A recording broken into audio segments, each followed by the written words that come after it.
Hey guys, it is Brian Hilliard here, and I am with J.R. Jones down from the Atlanta area, Atlanta, Georgia, my own stomping grounds, entrepreneur. JR, thanks so much for stopping by. Really appreciate this.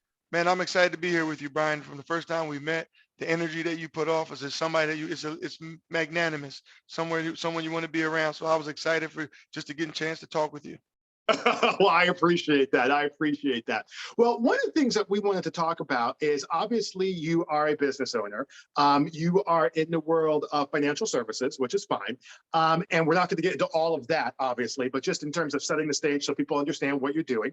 And you are in the actual industry of being able to give people good advice on what they need to be able to do to be successful with their finances, insurance, and things like that. And you've been doing this for a while now. You told me the story a little bit of how you started off.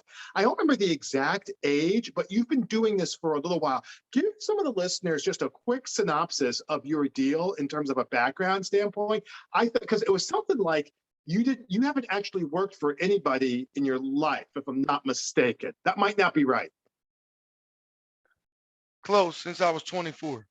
That is So close. yes, yeah, I'm 46 right now. So since I was 24 years old, I walked away from that corporate structured environment and pursued business on my own. Now, I've been in the industry even before then, right? I was doing wealth advising even younger than 24, but I left corporate America to pursue business. And here recently, it's only been about 7 years that we came back into the financial service industry to have our own agency. And we work now with helping individuals, not just with the finance side, but how to go into business for themselves specifically in the financial service industry. So when I left corporate America, I just left for business. It was really time freedom, which that's what I thought business would provide, right? So I bought, I had a knack for it and I didn't know that I started buying small companies. I would grow them and then sell them, Right. right? And that's what we did. But the background of financial services, I mean, it applies to my life, so you never stop doing it. Then you give advice to others. So now we mesh the two worlds together. We do wealth advising and business coaching. No, that is awesome because I know when we were talking, we met through BNI. I had a chance to do a presentation down there and we were connecting, which was really nice of you. And one of the things that, kind of struck me is, and we were talking about at the time, which is this idea of success. And I was talking a little bit about the mindset of success, and I think you were kind of getting into that a little bit as well. What have you found? So you've been doing this for over 20 years now. You obviously are successful. What are like a couple of different points if someone's listening as a business owner? It's like, what was it that made you successful? Now, this might not apply to everybody, but for you, what was it that made you successful, in your opinion? So I actually do. I think it does apply for everybody. If there was one key thing that everyone should do to be successful in business is put others before themselves. Find out what other people want and help them achieve it, and you always get what you want. It seems corny. We hear it before. But I felt fortunate enough that it was something that, because I was searching for time freedom from day one, I was never looking to make more money, right? It was never about more money. It was about me being able to have control of my time.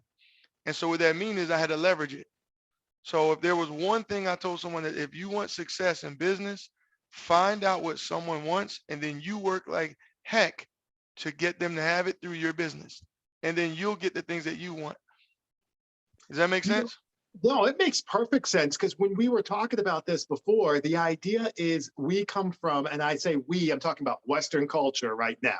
We have a tendency to come from this place of we need to get ours, right? We need to get what we need to get. Then if there's something left over, maybe we'll let you have it, but usually not. And what you're saying is you're standing that whole on its head. Give us like a practical, give us a practical application in the business world. Maybe it's sales, maybe it's something else. Give us a practical application, if you don't mind, of essentially what's a business golden rule. Here's one of the easiest ones, right? So I remember me growing up, how we grew up. There was a young guy that his family was like, we grew up relatively poor, right? But there were some people even poorer than us, and no father. He was the youngest of his siblings, and it was just mom there, and they were having a tough time living. So he was a really good football player at the Pop Warner level. Well, when he got in about seventh grade, he got a lawnmower and went around cutting grass, right? And that was the way to earn money, right? And it morphed into a huge landscape. And so I use that one because that's like easy. For someone can get started with little lawnmower that's 200 bucks and build a business centered around that, right?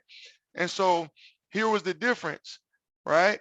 For me, I would have said, I'm going to purchase a lawnmower and I'm going to say, how much money do you need to make? So let's say his name was Mark, right? How much money would you need to make, Mark, to take care of your family? Then I would say, okay, I'm going to let you cut the grass. I'm going to go get the jobs so you can cut the grass and make that money. And then so it would be about him making the money first to take care of his family. And then whatever is left over, I got. Now, if it wasn't enough to take care of my family, then I needed to go get more so that he can do the work. So I think it's begin with the end in mind. So many people want to have business and what the likes of it, but they go into it based on what it looks like them running their business. But me, I go in with an exit strategy. How do I get in and get out as quick as possible so that I can have the majority of my time?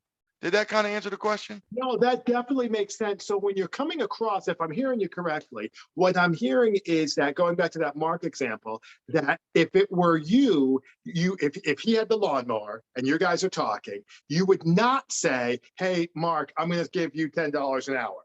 You would instead say, "Hey, listen, Mark, what do you need to be able to get your family across the line?" And he might say $100 a day, just for round numbers, right? So Correct. you're like, okay, $100 a day. I know I can charge, again, round numbers, $25 a lawn. So I got to get four of these bad boys for Mark to be able to be where he needs to be. You The got it. fifth one is now essentially yours, Yep. right? If you're looking at it that way. So, Correct. so the idea is that I think I heard you say that in a practical term, business is about really, like you said, begin with the end in mind, but it also sounds like looking at it from the other person's perspective. Absolutely. So there's an expression that says that where people, you may have heard it before, people don't care how much you know until they Right. know how much you care. Right. Right? So you generally have to take an interest and find out what their needs are to fulfill that, right? That's a difference too between people say, man, what a great employer or a great coach, because they really feel that the coach is really thinking of them, putting them first, find out what their needs are. So I did it. It was funny. We had our BNI meeting this morning, Okay. and I said, what my real job is, I'm a problem solver, right? I solve problems, whether it be financial or business. But I think no matter what someone is chasing, everyone wants time. It's the one resource that we don't get more of. You can't have more of it, right? You're never going to get it back. They're always going to print money, but they're not print no one printing time. Right. So then the only way we can get more time is leverage the time that we currently have. Does that make sense? And we That leverage it does. through people. That does. And it sounds like what you're doing is dovetailing the leveraging with the beneficiary of helping. And that's how you get yourself, for lack of a better term, Absolutely. a perfect storm. Okay. So Absolutely. that's some good stuff. So then in terms of, talk to us a little bit. I know you used to play football, if I'm not mistaken, right? Like In in high high school. school and college. Okay, Yes. high school. Okay. So you kind of had that mindset. I talk a lot about mindset and success. And I think I played football as well. You're a lot bigger than me. You probably played defense. I played running back. But the idea is that you have this mindset of success. And I felt that a lot of things, well, maybe not a lot, but certainly a good bit of what I learned in sports has kind of transcended into business. I'd be interested to hear, first of all, do you think that's true? Hopefully the answer is yes to that, because then the next question is, what do you think has kind of come across, like, as you see sports and as maybe you're in sports, what's kind of come across for you from a mindset standpoint to help you be successful? So yeah, absolutely. I actually played sports year round since I was 5 years old to 18. So Okay. never stopped. Sometimes two Okay. sports in one season. Football, Okay. I did play. I was a quarterback and I played defense. I was both. I Right. definitely see you on the defensive side. Yeah. Yeah. And so, um, but here's what's interesting to that point. I'm 6'3", but I was actually the shortest guy in the whole entire class until my eighth grade year. I grew like 7 inches, right? So then I became tall. So I always say I'm a tall guy with little man syndrome, so to speak, Yeah, right? it's like Uh, Scottie Pippen, actually. He yeah, did the same thing. He's like 5 feet, and then he goes off to college. He's yeah. 6'7". So growing up playing Pop Warner, things like that, my father would, you as a young person when you're little, you think the bigger the person is, the stronger they are. Right, So then to overcome that, my father would say, well, they put their pants on one leg at a time, right, right? So they're the same thing. So it's really what you have in here. So right, he really had us with heart and that competitiveness. In fact, when we saw someone bigger, I actually wanted to prove that I had more heart.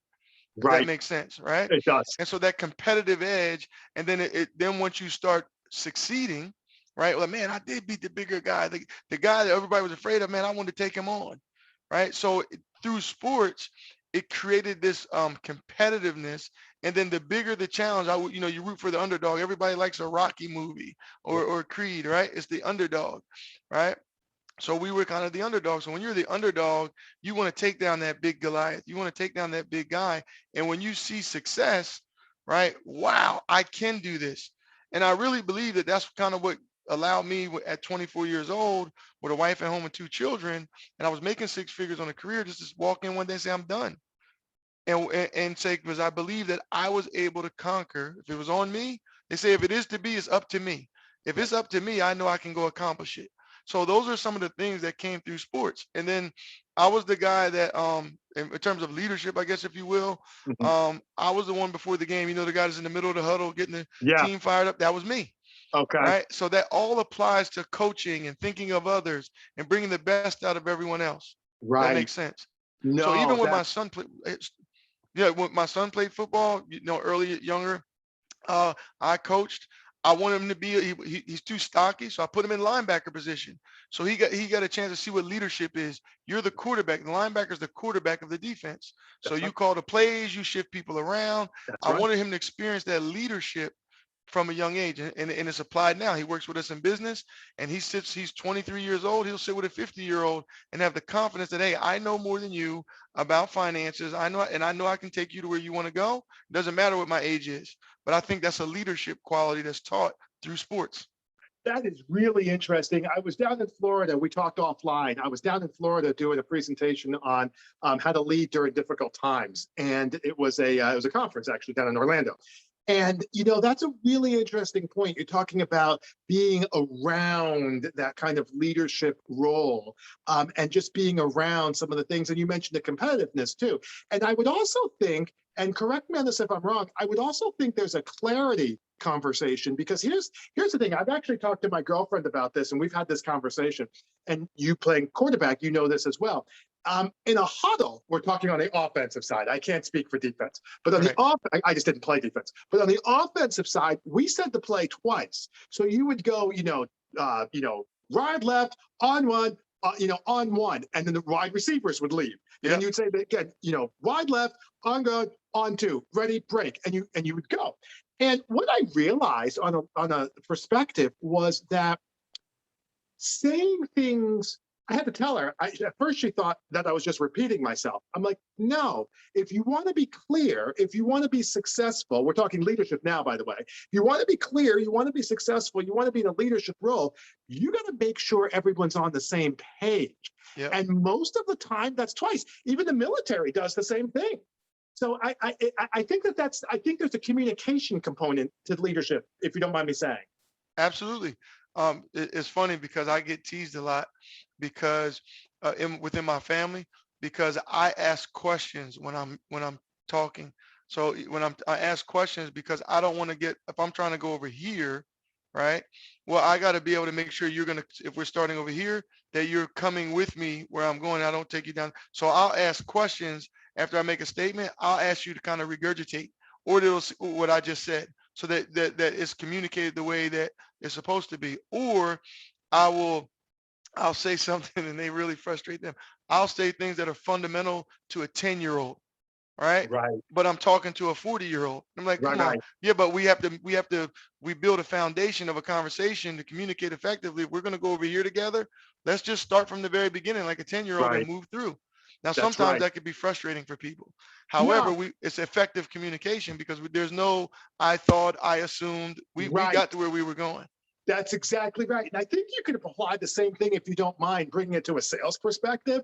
I think you could probably say the same thing there too. We're talking about everyday success as a business owner, right? Right. And these are some different habits that we're talking about. Being Yeah. clear, begin with the end in mind, others first. Servant leadership essentially was what we got into there for a second. But Yep. the idea is being able to, from a sales perspective, I'm sure I can speak for myself, and I think you would agree, which is one of the things that messes people up when they're going into, like, a business owner, entrepreneur, right? Just in general.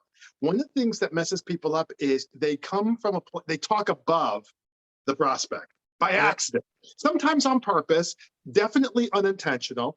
And you're like, well, how can it be unintentional and on purpose? It's on purpose because it's their ego doing it, but it's unintentional because it's running in the background. That's how you can Sure. be on purpose but unintentional. Yeah. So they're doing things that are, this is total putting their foot on the brake and the gas. Talk to us about how maybe you can give us a specific, like, I hate to use the term dumb it down, but like, what do you do to kind of, you already said one thing where you actually repeat it. That's what I think I heard. And Yeah. then the other thing is, like, how do you ask essentially reciprocating questions? So it goes back to how we started this conversation. I got to find out what you want. Okay. So what I want, if I'm just talking industry jargon and all those things, right? Right. It's about me. Right. It's about me, and I want you to be impressed with me, and I can do this. It's not about you. But if I'm a true problem solver, then I got to find out what your problem is. Right. Does that make sense? That And totally so, makes sense. so then if that's the case, then once you've identified the problem, I'm just regurgitating your problem and showing you the resources that you can use. And I just happen to be the person that has the resources to facilitate that for you. Right. So I'm a problem solver first. It's totally different. So sales, most people don't like sales because it's not every person walking this green earth is a salesperson. Every Right. single one of us, right? Right. But the Right. people that don't like sales is because the experience they have with solicitors, Interesting. right? I'm not a solicitor. Okay. Never been a solicitor. Okay. If anything, I'm a marketer, I'm a promoter, and I'm a Right. problem solver, Okay. right? Give you another example. When you walk into a car dealership, Mm. would you say you dealt with a salesman? No, you came there wanting a car. You just found a guy that was nice to you. So Right. he doesn't have to be a salesperson. He just has to be nice because you Right. came in. The dealership paid the money for you to come into the door through advertising. Right. So it's the same thing. So I'm a marketer, right? Not a solicitor. Now, a guy that's knocking on your door selling a vacuum, he's soliciting. Most Right. people don't like them. That's why they say no soliciting in my neighborhood, right? People don't like Right. solicitors. They love salespeople. Isn't that interesting? Let's deep dive into that for a second, because so you're making the distinction between sales and solicitation, as well as marketing and problem solving. One of the things that I talk about is this traditional sales approach versus the consultative. That's how I make the distinction, but I love Sure. yours, which is the traditional sales approach is really what I'm hearing. You're talking about the solicitation, which I totally agree with. It's a push, go out and grab people in and try to do like a drop step and maybe fall back and you'll get them. And then there's this consultative sales approach, which is a conversation around problem solving, meeting people where they're at, understanding their situation, things like that. So when you talk about, like, if somebody is maybe relatively new to the game, or maybe they feel like, you know what, that's interesting. JR said that. Maybe I didn't even, going back to the brake and the gas, maybe I didn't think about that. Maybe that is an unconscious block that's holding me back. Give us a thought or two transitioning from the solicitor to maybe the marketer or problem solver. So a salesperson, so I never can get around it. It's called ESBI. If you heard of Okay. cash flow quadrant, right? Yeah, yeah, yeah, Employee. yeah. Yeah. So the S, which is the self-employed person, that salesperson, Okay. there's emotional attachments at each one of those quadrants. So the Right, employee likes security. The right, self-employed person likes money. They're right, driven by money. The right, business owner is driven by time, right? right.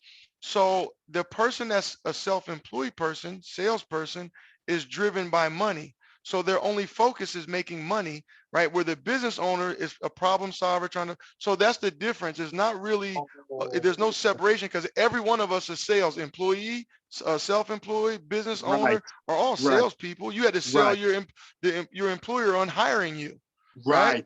right, So it's right. the same. So all of us are selling something, but what is the end goal? That's why I said begin with the end in mind. If I want to be a business owner, I'm going to market, not solicit. If my goal is time, then I got to be a problem solver to market versus it. But if I'm trying to chase money, man, I'm soliciting. You're just a number, right? Sales, you hear it all the time. Sales is a number, right?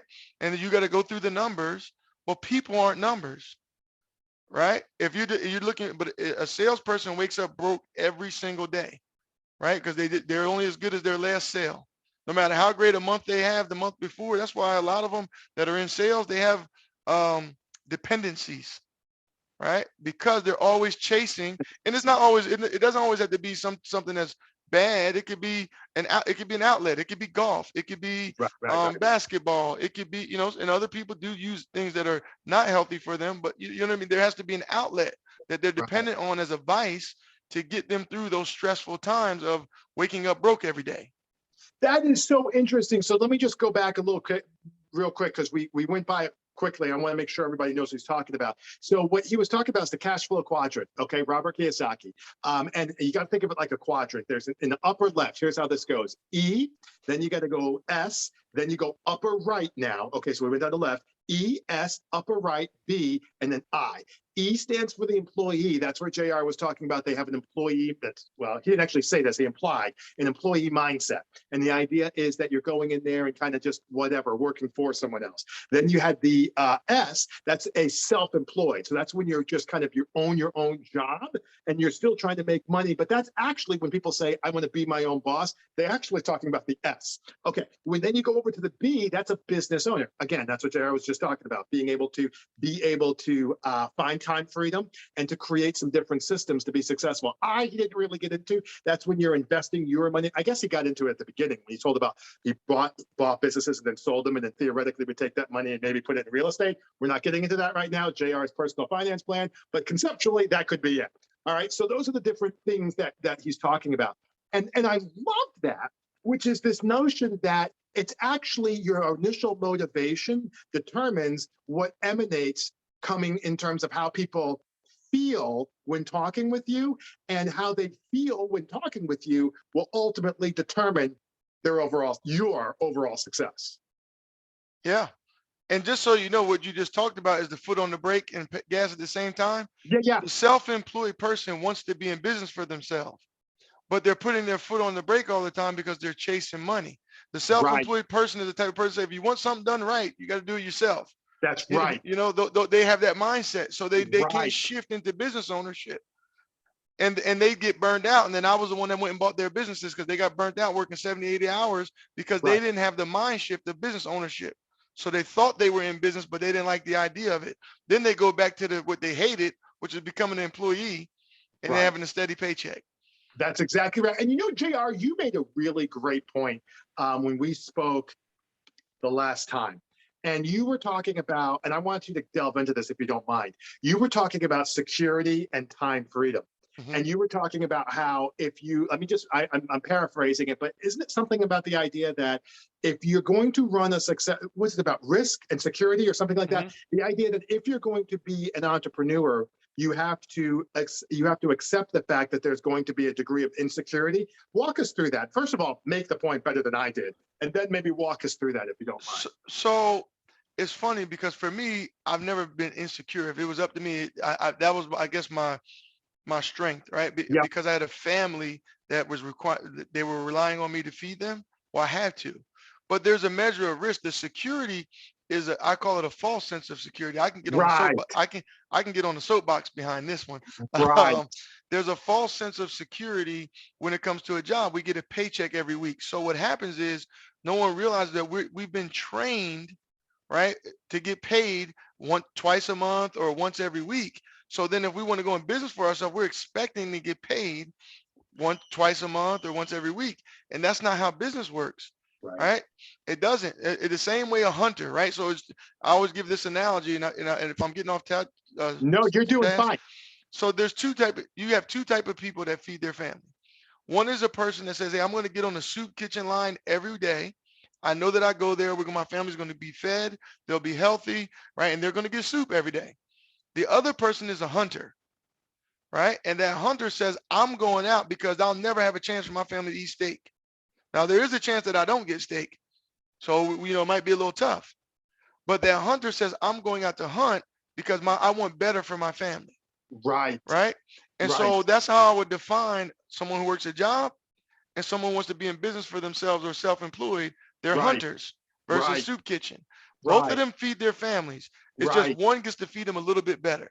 Right. And then if you catch the big one, you get the big one. It can feed the family for months. So you don't even have to go stand out there in the cold on the soup kitchen line. So you have time freedom and you're still feeding your family better. Right. And so for me, there's security in that. What happens if there was COVID happened and no one can meet in the soup kitchen line. Right. However, I still can walk in the woods and go hunt. Right. But if COVID happened and shut everyone down, people's finances got tough. They got tight, right? Yeah. Because they were what they thought was security wasn't as secure as they thought. But if Right. they learned how to hunt and eat, doesn't matter what's going on in the country, you can go out in the back of the woods and go hunt and make sure your family eats and eats well.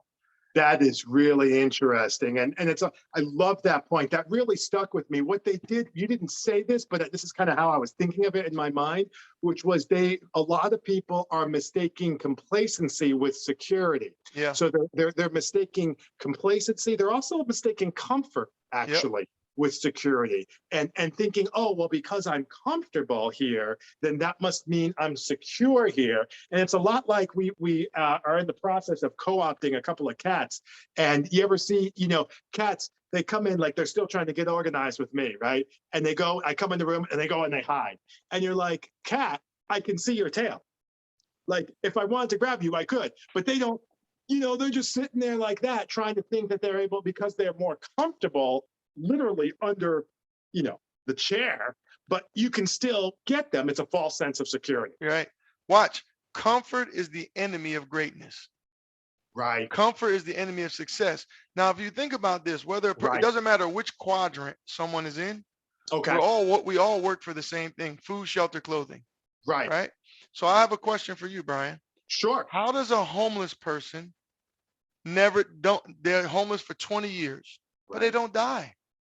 Somehow they have the ability to make sure they eat, they have shelter, and they got clothing. How's that possible? So I'm just think about that. That's kind of rhetorical, but think about that question. Yeah. Well, I mean, if it's rhetorical, that's fine. But I was just going to say the answer would be, I mean, I don't know my answer. I don't know if it's the answer, but my answer would be they did enough to be able to get to where they needed to go. But back to your point, they did enough to stay where they are. It's a comfort zone conversation, in my opinion. It's an innate ability in us all to make sure that we have the necessities of life. It's our God-given innate ability in us to make sure that we provide food, shelter, and clothing. Right. But what happened is people lost belief in their ability to do it.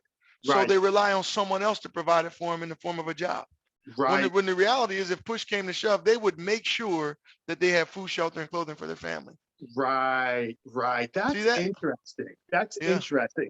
And what we're getting at to, and we'll wind up with this point here, what we're getting after is we're getting after a mindset of success. We're right back to that, because it's what you want to be able to do really is nothing more than what you're thinking on a regular basis. If I think, who is it? Will Rogers said this: if you think that you can or you think that you can't, you'll always be right.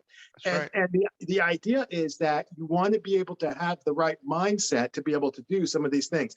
All right, so here's my last question, just kind of continuing with that, and maybe you can finish it off. What do you do in terms of, because there's always going to be some adversity, right? You talked about going up and down and the lack of security. How do you, and I'm going to use the term, renew your mind? How do you stay, sharp? What do you do personally to kind of make sure to help you buffet the waves, as it were, in business? Surround myself with like-minded people. Okay, that's a good start. I mean, the reality, so what happens is it's a support system. Interesting. Right? Yeah. And so first off, I believe this: leaders never show hurt, they never show doubt, they never show fear. Right. So I could have been in my lowest points, no one would ever know. Right. That's the first thing. But however, we're all like batteries, right? We're charging others and the other one's charging you. So it doesn't matter business. If you understand business, there's always ups and downs. However, when you surround yourself with other people, their business might not be down when yours is up. Right. It's like a mutual fund, right? You got different investments in there. Some are up, some are down, right? So if you look at your circle that way, right? When you guys get together, man, and you talk, and it doesn't even mean to get, it's just phone calls. Hey, what's going on? You don't have to dump on them what's going on, but it's their vision, where they're going. I very, very much focus. This is a big one. If you don't have a circle, the prize has to be greater than the price. Okay. So if what you're working towards, if it's freedom of time, right? But it can't just be freedom of time. I mean, what would you do at the time? Is, Right, oh, I would love to spend more. It has to be very descriptive. Man, I'm right, going to be at all the ball games with my kids. You know, every right, day. What would you do every day if the first thing you did up in the morning would I go to the gym? If you had nothing but time, would I go right, to the gym? So right, that has to be vividly clear. It has to be right, a CCMP, clear, concise mental picture of right, what the end looks like, the prize at the end of the price. And right, then you'll pay whatever price it is. So if you're focused on that prize, you can't see. It's like a horse with blinders on. They don't right, see the other horses. right. You know, so I'm just saying if you don't have that circle, then you have to draw out descriptively what the end looks like because Okay, there's going to be peaks and valleys. But if you're okay, focused only on that, you right. get through it. You get right through whatever it is there's any obstacles that are in your way. I love that. That's a great point. And I think it's a good point to end on too, because I think for most people, we get so focused on, and I'm in there myself, we'll get focused, and everybody is actually to a certain extent. Success is not something that just happens to you. Success is an intentional activity, in my opinion. It's a process actually. And it's how you think, it's what you do, it's how you be. And when you're talking about being successful, that makes so much sense because we'll have a tendency to, oh, I don't want to do this. So, I'm not sure where I want to go, but I know I don't want this. And then we go running off. And that gets back to that S point that you were mentioning in that cash flow quadrant, where Yeah, all they know is they just don't want anybody telling them what to do. And you're yeah, like, okay, like that's fine. But like, even if you want, put a dollar amount, $1 million, and 10 weeks of vacation, or whatever you want to be able to do, put it out there and get real clear on it. yeah. Last point to what you just said, right? Yeah. Here's a great tip. Okay. See, you just said $1 million, whatever that is, start telling people. Tell the people that are Yeah. closest to you, right? Yeah. Start saying it. And it's not for you telling them. What's happening is the more you Yeah. say it, you're Mhm. feeding your subconscious, right? Right. So our conscious thoughts feed our subconscious, but our Right. subconscious controls our actions.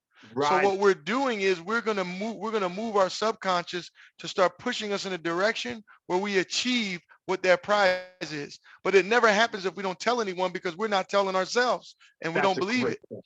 Yeah, That's a so I great think point. that is start telling everybody where you're going and what you're doing and let them laugh at you. It doesn't matter because it's not for them, it's for you. Right. I Yeah, love that. I yeah. love that. Okay. Well, JR, I think that's a great place to stop. This was really a pleasure. I really enjoyed myself. Thank you for spending some time with me. I really appreciate Likewise, it. man. You're a great guy. Yeah, Awesome. Awesome. yeah. Well, you guys take care.